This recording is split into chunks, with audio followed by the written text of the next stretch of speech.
In the spring of 1946, a small American town became so terrified that people stopped going out after dark. Stores closed at sunset, front doors were bolted and double-bolted, farmers slept with loaded shotguns beside their beds. A curfew was enforced, the National Guard was called in, all because of one man.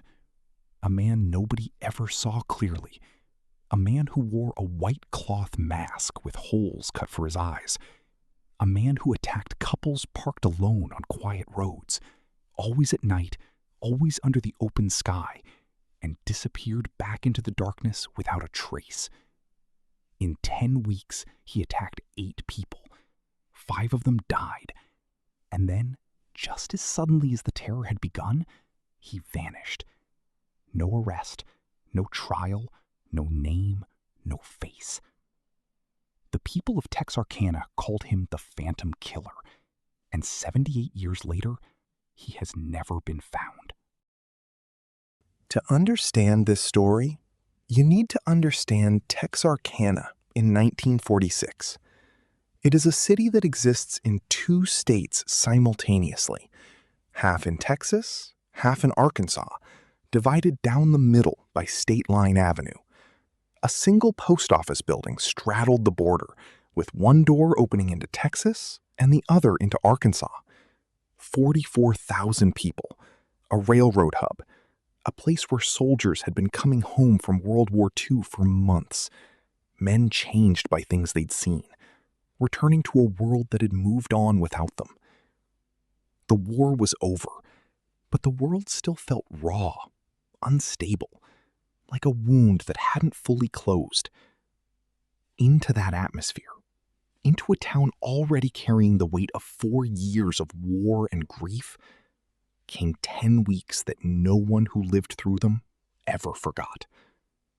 It began on a Friday night in February, and it did not end until 5 people were dead and an entire region of America had learned to fear the moon. The first attack came on the night of February 22nd, 1946.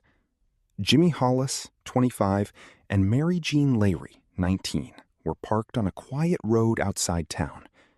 A man appeared from the darkness, tall, heavy-set, wearing a white cloth mask with rough holes cut for the eyes. He carried a flashlight and a gun. He ordered them out of the car. What followed was brutal. Jimmy was beaten savagely. Mary Jean was sexually assaulted and beaten. Both were left for dead on the road. Both survived, but neither could give investigators anything more than the outline of a man and 2 eyes through a mask. 3 weeks later, he came back. March 24th, 1946. Richard Griffin, 29, and Polly Ann Moore, 17, were found dead in Griffin's car on a rural road. Both had been shot in the back of the head. The car had been moved. The killer had sat with them in the dark before leaving. April 14th, 1946. Paul Martin, 16, and Betty Jo Booker, 15, left a dance at a local VFW hall just after midnight. Paul's body was found shot 4 times on a road miles away. Betty Jo was discovered hours later, merely a mile from Paul, in the woods. Shot twice. Her saxophone case was nearby. Her saxophone was never recovered. May 3rd, 1946. Virgil Starks, 36, was sitting in his living room reading a newspaper when he was shot twice through his own window from outside. His wife Katie came running and was shot in the face. Somehow, she survived. Virgil did not. Outside the window, footprints in the mud, and a single flashlight left behind. The only object the Phantom ever left at a scene. The Starks attack shattered the pattern entirely. This was not a couple on a remote road. This was a man in his own home. Either the Phantom was escalating, becoming bolder, more reckless, or this attack was something personal, something aimed specifically at Virgil Starks. After May 3rd, 1946, the attacks stopped. Completely. Permanently. What followed was one of the largest manhunts in the history of the American South. Texas Rangers, the FBI, Arkansas State Police, local sheriffs, all working a case with almost nothing to work with. A white mask, a gun, a flashlight, muddy footprints, a missing saxophone. That was essentially everything across 5 attacks and 8 victims. One name emerged as the primary suspect, Ewell Sweeney, a drifter and car thief with a criminal record who was in the Texarkana area during the attacks. His wife Peggy initially told investigators that Ewell had confessed the murders to her, placing him at multiple crime scenes, describing details that had never been made public. But Peggy recanted, and under Texas law at the time, a wife could not testify against her husband. Without her testimony, there was no case.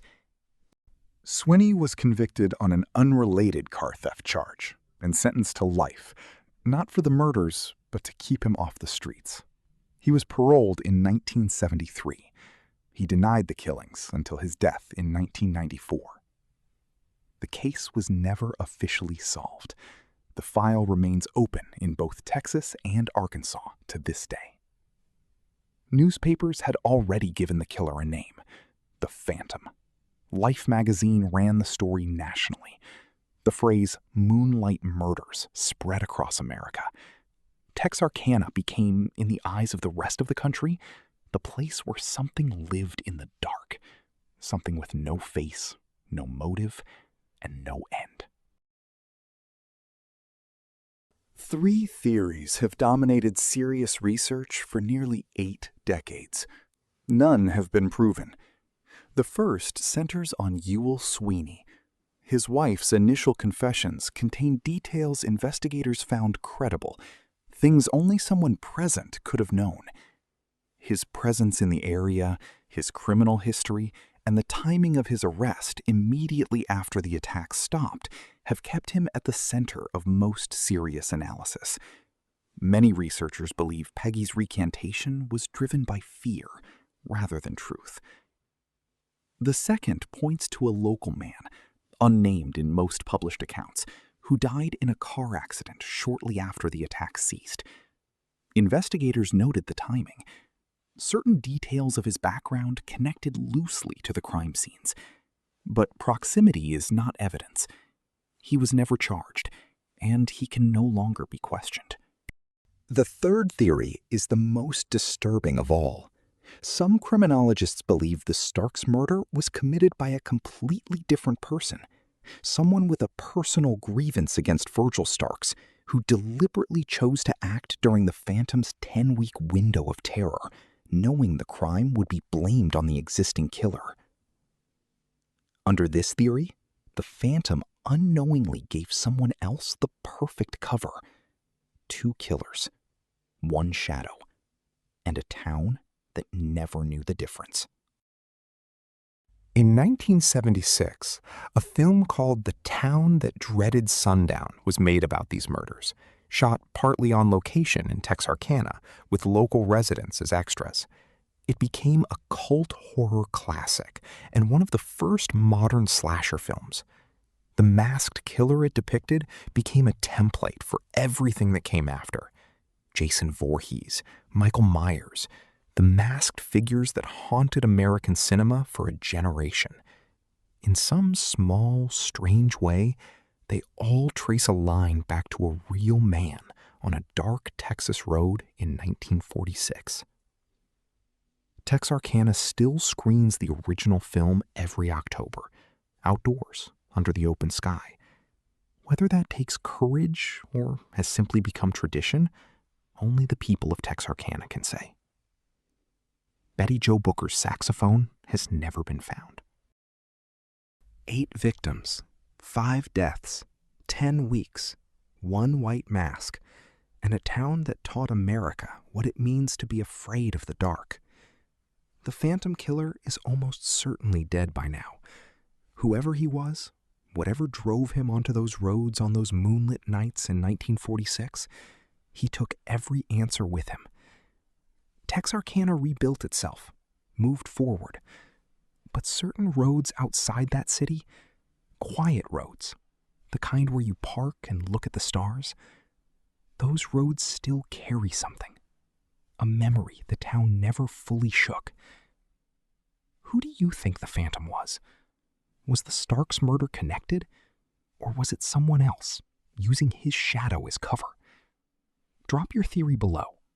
And if you want more cases like this one, cases that deserved an ending they never got, subscribe. There are more stories where this came from.